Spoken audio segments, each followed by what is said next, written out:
የሰው ልጅ ታሪክ ከዘፍጥረት አንስተን ብንፈትሽ የኢየሱስ ክርስቶስን ያህል ተጽዕኖ የፈጠረም የለም። የክርስቶስ የምድር ላይ ቆይታው በርካታ ነገሮችን በሰው ልጅ ዕለት ተዕለት ኑሮ ላይ ትልልቅ ለውጦችን አመጥቷል። እንደ ቀን አቆጣጠር ያሉ ዓለማዊ ጉዳዮች በቀጥታ ከክርስቶስ ጋር የሚገናኙ ነገሮችም ሲሆኑ በኑሮ ሂደት ያለፈባቸው መንገዶች ለመንፈሳዊ ሕይወትም ምሳሌና ትርጓሜ ናቸው። የኢየሱስ ክርስቶስ ሕይወት ከውልደቱ ጀምሮ እጅግ በብዙ ምድራዊ ፈተናዎች ያለፈ ቢሆንም በተለይም የምድር ቆይታው የመጨረሻዎቹ ቀናት ከሰው ልጅ አእምሮ በላይ የሆኑ ሕመሞችን ያለፈበት ዕለታትም ነበሩ። እኛም ከነዛ ከባድ ቀን ታሪክ ውስጥ አንዷን የመከራ ጅራፍ ዘመን ወደ እናንተ ልናደርስም ወደድን። ክርስቶስ የተገረፈበትን ጅራፍ ታሪክ፣ የደረሰበትን መከራና ስቃይ በዚህ ቪዲዮ ልናስቃኛችሁም ወደናል። ለቻናላችን አዲስ ከሆናችሁም ሰብስክራይብ በማድረግ ቤተሰባችን እንድትሆኑ እንጠይቃለን።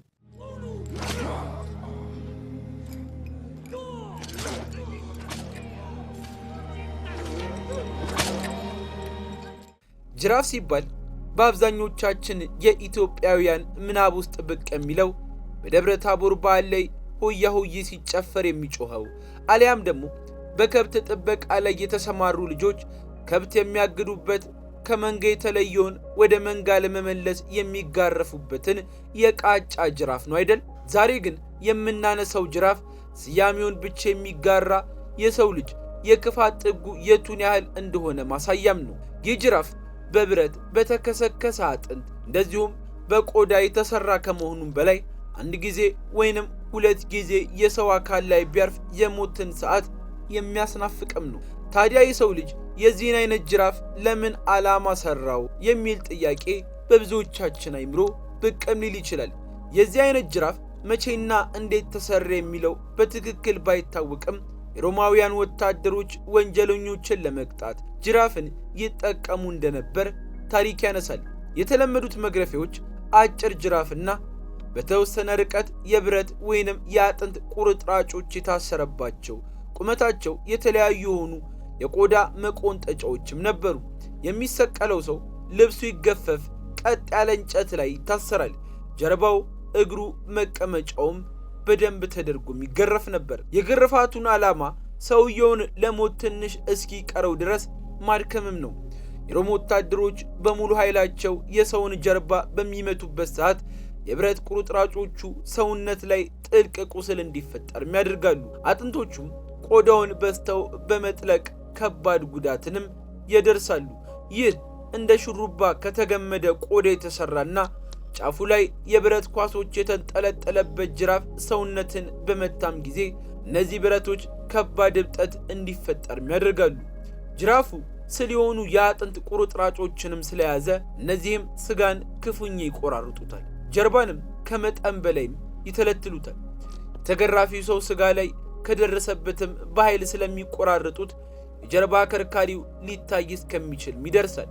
ግርፋቱ ከትከሻ ጀምሮ እስከ እግር ድረስ የሚወርድ በመሆኑ እጅግ በጣም አስጨናቂም ነበር። ታዲያ ይህንን ለወረወላ ለወንጀለኛ የሚጠቀሙበትን ጅራፍ እጅግ አጠንክረው በክርስቶስ ኢየሱስ ላይ ተጠቀሙት። የናዝሬቱ ኢየሱስ የሮምና የአይሁድ የፍርድ ሂደትንም አልፏል፣ ተገርፏል፣ ተሰቅሏል። ግርፊያው በቆዳ ላይ ስንጥቅጥቆችና በዚያ ያለ የደም ፍሰትንም አስከትሎበታል። ይህ ግን የሮማውያን ጅራፍ አሰራሩ የርኅራኄ ሳይሆን የስቃይና ጨካኝነት ችሎታቸው የቱ እንደሆነ የተገለጸበትም ነው።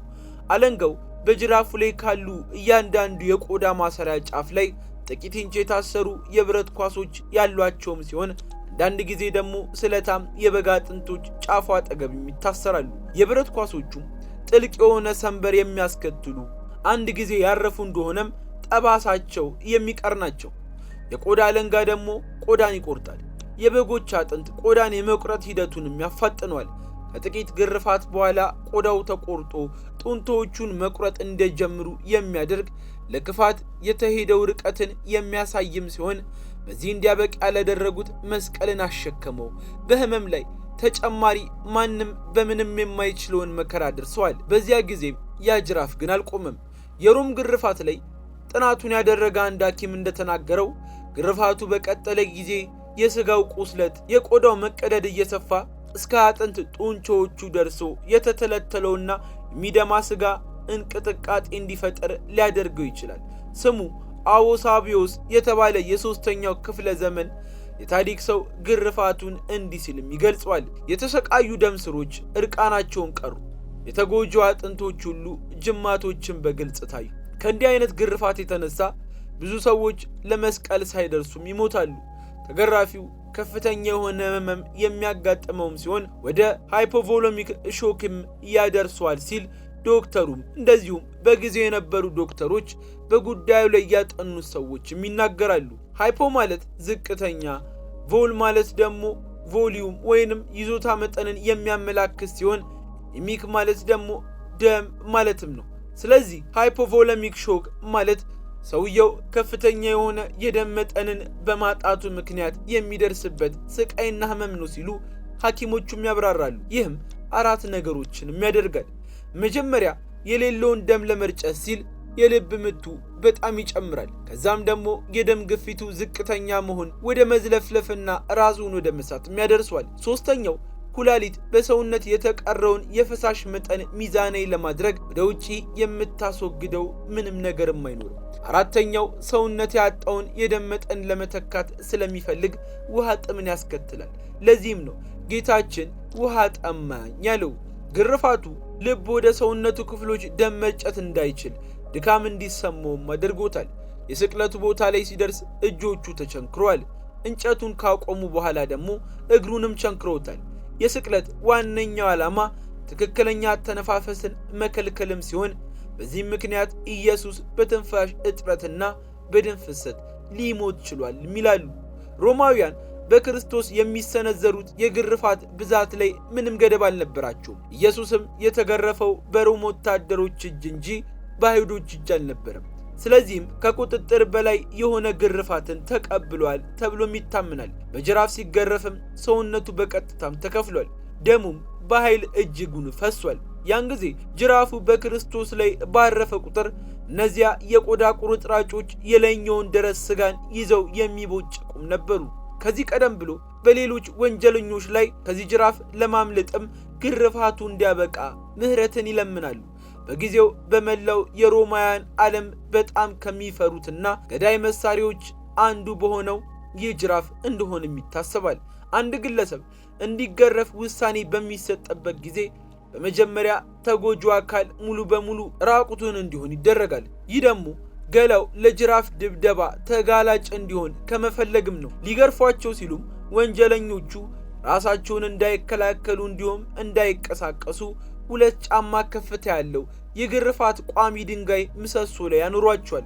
ከዚያም ተጎጂውን ያለ ርኅራኄ መደብደብ፣ መግረፍ ይጀምራሉ። ያንዳንዱ ቁራጭ ሽቦ አጥንት ስብርባሪዎቹ በተጠቂው ቆዳና በስጋ ጡንቻዎቹ ላይ መከራን ያበዛሉ። ታዲያ ይህን የክርስቶስ መከራና ስቃይ የክርስትና እምነት ተከታዮች በሕማማት ሰሞን በጥሞናም ያስቡታል። እኛም መልካም የጥሞናን ጊዜን እየተመኘን ኢየሱስ ክርስቶስ የተገረፈበትን ጅራፍ አስመልክተን ያዘጋጀነውን በዚሁ አበቃን። ክርስቶስ ያለፈበት ስቃይ ግን ከጅራፍን ባሻገር ነበር። እሱም በዚህ ጉዳይ ላይ ያሉትን አስተያየት በኮሜንት መስጫው ላይ ተውልን። ጤና ይስጥልንም አለን። ለቻናላችን አዲስ እንግዳም ከሆናችሁ ሰብስክራይብ በማድረግ ቤተሰባችን እንድትሆኑም ጠየቅን።